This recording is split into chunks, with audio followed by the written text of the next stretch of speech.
Bonjour! La série Cléopâtre fait déjà polémique à cause de ce choix de casting, parce que en ce moment ça n'arrête pas. On remplace tous les personnages blancs par des personnages noirs. On dit que on utilise l'excuse que ce sont des personnages de fiction et que de ce fait, leur couleur de peau importe peu puisqu'ils n'existent pas, ils ne sont pas réels. Mais quand il s'agit d'une reine d'Angleterre, euh, bah, c'est pas grave, parce qu'on est juste des racistes. Bon, très bien. Cette fois-ci, nous parlons de Cléopâtre. Ce n'est pas n'importe qui. Et encore une fois, on prend une actrice noire pour jouer Cléopâtre. Cléopâtre qui est grecque, qui n'est donc pas noire. Après La Petite Sirène, House of the Dragon ou Les Anneaux de Pouvoir, une nouvelle production suscite la polémique et subit des attaques nazistes évidemment. Mais cette fois-ci, cela concerne un personnage historique et réel, Cléopâtre. Mais ce n'est pas cette fois-ci, hein, ça a déjà été fait avec Jane Boleyn, la reine d'Angleterre. Bon.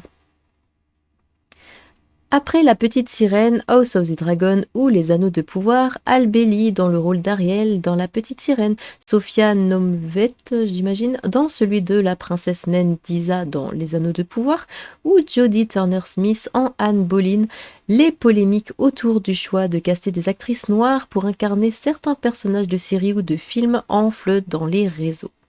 Si ce genre d'attaque ne date pas d'hier, force est de constater que c'est une récurrence depuis 2 ans. Concernant la princesse naine ou l'elfe Arrondir, leurs détracteurs reprochent à Prime Video de manquer de réalisme. Les plus conservateurs jugent que la production salit l'univers mis en place par Tolkien, quand d'autres crient au wokisme. Du côté de La Petite Sirène, le teaser du remake en live action avait déchaîné un flot de commentaires négatifs, accusant notamment Disney de pervertir l'œuvre originelle. Ah oui, hein, j'ai beau la voir, ça ce n'est pas Ariel, c'est peut-être une des sœurs. Ah, d'ailleurs, en parlant d'Ariel, je voulais vous montrer ceci, c'était pas prévu, mais où est-elle? Ça c'est dégueulasse. Ça, oh, voilà, nous y sommes. Donc, ce sont ses sœurs, hein. Donc on a une café au lait, on a une très noire, on a une moins noire, on a une blonde, on a une asiatique, hein, dis donc, une latina, j'imagine, et une autre encore plus blonde. Bon, voire blanche. Eh bien, Père Triton s'est bien fait plaisir. Le débat autour du sang de Cléopâtre. Cette fois-ci, la polémique s'oriente autour non pas d'un personnage de fiction, mais d'une figure historique. Cléopâtre, dans Queen Cléopatra de Jada Pinkett Smith, la femme de Will Smith a choisi de confier le rôle de la célèbre reine d'Égypte à une actrice noire. La diffusion du trailer de la série documentaire diffusée sur Netflix a suscité une grosse polémique. Pour certains, ce choix ne passe pas. En effet, dans la bande-annonce, une intervenante affirme qu'il est possible que Cléopâtre soit égyptienne. Pourtant, pour les historiens, celle dont la beauté et les amours ont fini par éclipser son véritable atout, son intelligence, est membre d'une dynastie venue de Grèce et fait partie plus précisément de la dynastie macédonienne des Lagides fondée par Ptolémée Ier, ancien général d'Alexandre le Grand. Le débat n'est en réalité pas nouveau et agite la communauté des historiens et des égyptologues depuis plusieurs années. Un documentaire de la BBC, paru en 2009, intitulé Cléopâtre, portrait d'une meurtrière, affirmait par exemple qu'elle avait du sang africain. Selon la chaîne, des analyses ont prouvé que des restes humains retrouvés dans une tombe en Turquie étaient ceux d'une sœur de Cléopâtre, la princesse Arsinoé IV, assassinée sur les ordres de la reine d'Égypte. Une étude de son crâne a montré qu'Arsinoé possédait des caractéristiques africaines, ce qui tendrait à démontrer que Cléopâtre avait également des origines africaines. D'autre part, et depuis quelque temps, certains assurent que les pharaons et les anciennes reines d'Égypte étaient tous noirs de peau. Or, de nombreux spécialistes assurent qu'une seule dynastie, la 25e, venue de Nubie, le Soudan actuel, aurait été noire. Pour beaucoup, il s'agit là d'un choix incohérent avec la réalité. Gal Gadot, qui va incarner la reine en 2024 dans Cléopatra, avait de son côté subi l'ire des internautes en 2020 et avait été accusée d'appropriation culturelle et taxée de whitewashing. Plusieurs internautes avaient par exemple pointé du doigt le blanchissement orchestré par Hollywood ou le fait qu'une actrice d'origine israélienne incarne une reine égyptienne. Donc dans ce sens-là, ça ne va pas du tout. On fait une tollée et puis c'est légitime, on a le droit de se plaindre, c'est du whitewashing, c'est du racisme, c'est tout ce que vous voulez. Mais dans l'autre sens, quand on met des noirs à la place des blancs, ah bah tout va bien. Mais vous êtes raciste enfin si vous n'acceptez pas ça. Faut arrêter, hein. La série Queen Cléopatra est de son côté prévue pour le 10 mai. Cette série documentaire a pour objectif de présenter les reines africaines les plus importantes et emblématiques de l'histoire. Dans la deuxième saison de sa série documentaire, Jada Pinkett Smith entend, parce que c'est un documentaire, c'est pas une fiction, c'est pas un film, c'est une série documentaire. Jada Pinkett Smith entend aussi révéler la puissance de la reine et guerrière Njinga du Ndongo et Matamba, qui s'est battue au XVIIe siècle contre le commerce des esclaves par le Portugal, avec l'ambition, dit-elle, de rétablir les réalités historiques des vécus de ces femmes. Donc, suite à ces polémiques, la réalisatrice réagit. La série documentaire suscite de nombreuses réactions en raison du choix d'une actrice noire, Adala James, pour incarner la reine d'Égypte. La réalisatrice Tina Garavi a réagi à cette polémique. Attendue le 10 mai sur Netflix, la série documentaire Queen Cléopatra suscite de nombreuses réactions, comme on l'a vu, en raison du choix d'une actrice noire, Adala James, pour incarner la reine d'Égypte. La réalisatrice Tina Garavi a réagi à cette polémique dans les colonnes de Variety. Pourquoi est-ce qu'une Cléopâtre noire vous dérange autant? Mais peut-être parce que ce n'est pas la réalité. Je me souviens d'avoir vu enfant Elizabeth Taylor jouer Cléopâtre dans le film Joseph Al Mankiewicz, sorti en 1963. J'étais fascinée, mais même à l'époque, j'avais trouvé que cette image n'était pas la bonne. Sa peau était-elle réellement si blanche, écrit-elle? En réalisant cette série documentaire, Tina Garavi espérait trouver des réponses sur les origines de Cléopâtre pour la libérer de l'emprise de Hollywood sur son image. Pendant mes recherches, j'ai compris que ce serait un acte politique incroyable de voir Cléopâtre incarnée par une actrice noire, un acte politique. C'est-à-dire qu'on n'en a rien à faire de la réalité. C'est clairement fait pour faire réagir et pour faire parler de sa série. C'est rien d'autre. L'histoire de Cléopâtre parle moins d'elle que de nous. Le fait que des gens l'aient si mal représentée avant, pourquoi ? Pourquoi elle serait mal représentée si elle est blanche? De Teda Bara à Monica Bellucci, avec plus récemment Angelina Jolie et Gal Gadot en lice pour la jouer, me poussait à ce qu'on soit le plus juste possible. Mais c'est toi qui dis que c'est juste qu'elle soit noire. Précise la réalisatrice. Les historiens confirment que Cléopâtre ressemblait davantage à Adele James qu'à Elizabeth Taylor. Cléopâtre est-elle noire? Nous ne savons pas vraiment, mais nous devons discuter de notre rapport à la couleur de peau, de ce nazisme évidemment, intériorisé dont Hollywood nous a endoctrinés, estime-t-elle. De toute façon, elle a dit que c'était juste politique, ce choix.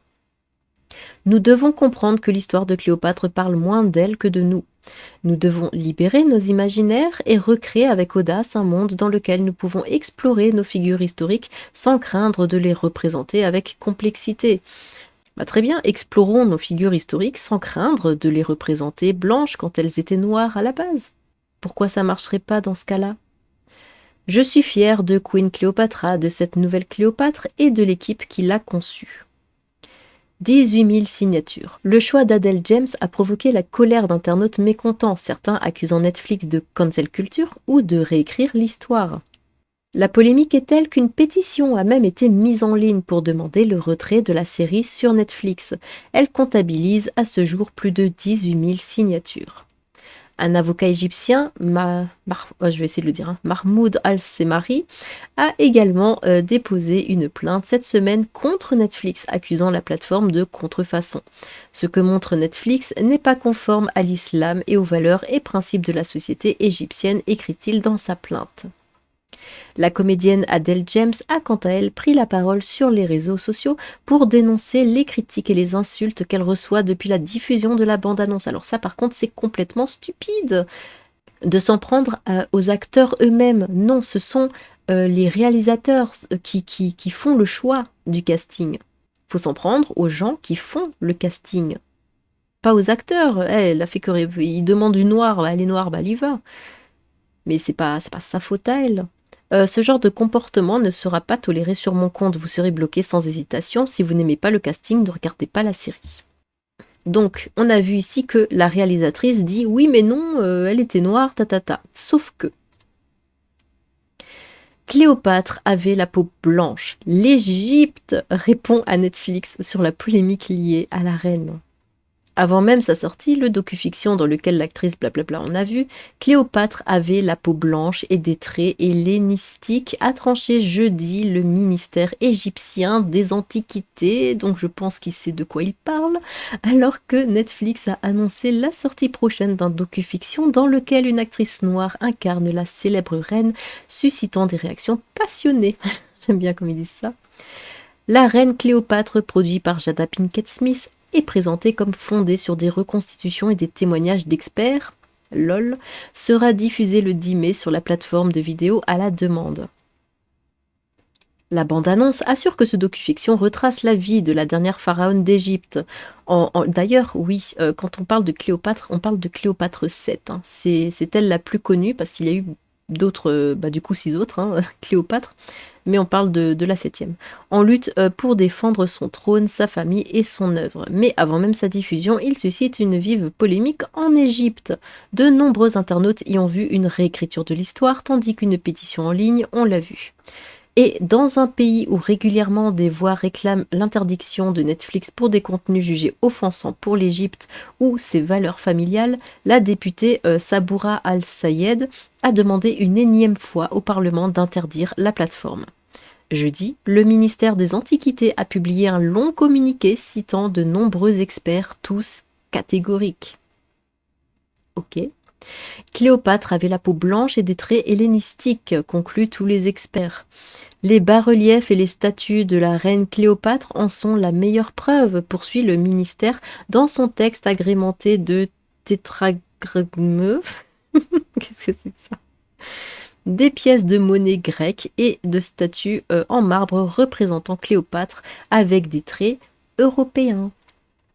Pour Mustapha Vaziri, patron des antiquités égyptiennes, représenter la souveraine en femme noire n'est rien d'autre qu'une falsification de l'histoire égyptienne. Mais ce rappel à l'ordre est surtout motivé par la défense de l'histoire de la reine Cléopâtre, qui est une partie importante de l'histoire de l'Égypte antique, indépendamment de toute considération raciale, tient-il à préciser. Régulièrement, en Égypte, des internautes et des commentateurs dénoncent des campagnes, principalement venues de groupes afro-américains, revendiquant l'origine de la civilisation égyptienne. Cléopâtre appartenait à la dynastie macédonienne des Lagides, issue du général Ptolémée devenu, lors du partage de l'empire d'Alexandre le Grand, roi d'Égypte, qui a vu s'épanouir la civilisation hellénistique sur les bords du Nil. Si la légende raconte que la reine née vers 69 avant Jésus-Christ était d'une grande beauté, son apparence et sa couleur de peau restent largement sujettes à interprétation. En 2009, un documentaire de la BBC affirmait qu'elle avait du sang africain sans pour autant éveiller les passions.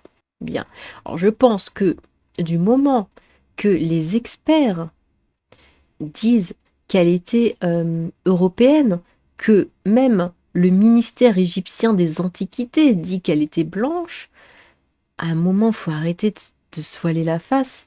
Tous les grands personnages de l'histoire ne sont pas noirs. Et non, faut arrêter. Pourquoi vouloir tous les remplacer par des noirs? C'est juste ridicule. Il y a des personnes noires qui ont eu un rôle extrêmement important dans l'histoire. Donc ça sert à rien d'essayer de voler, entre guillemets, les blancs. Parce que c'est un peu ça l'idée. De voler les grands noms et d'en faire des noirs dans les séries et les films. Pourquoi faire ça? Soyez fiers de ce que vous avez. Bon, eh bien, dites-moi ce que vous pensez de cette polémique. Est-ce que vous pensez, vous croyez que Cléopâtre était blanche, étant donné qu'elle était grecque, ou pensez-vous qu'elle était noire et que l'histoire se trompe? Eh bien, dites-moi tout dans les commentaires, j'ai hâte de vous lire. Sur ce, tchou!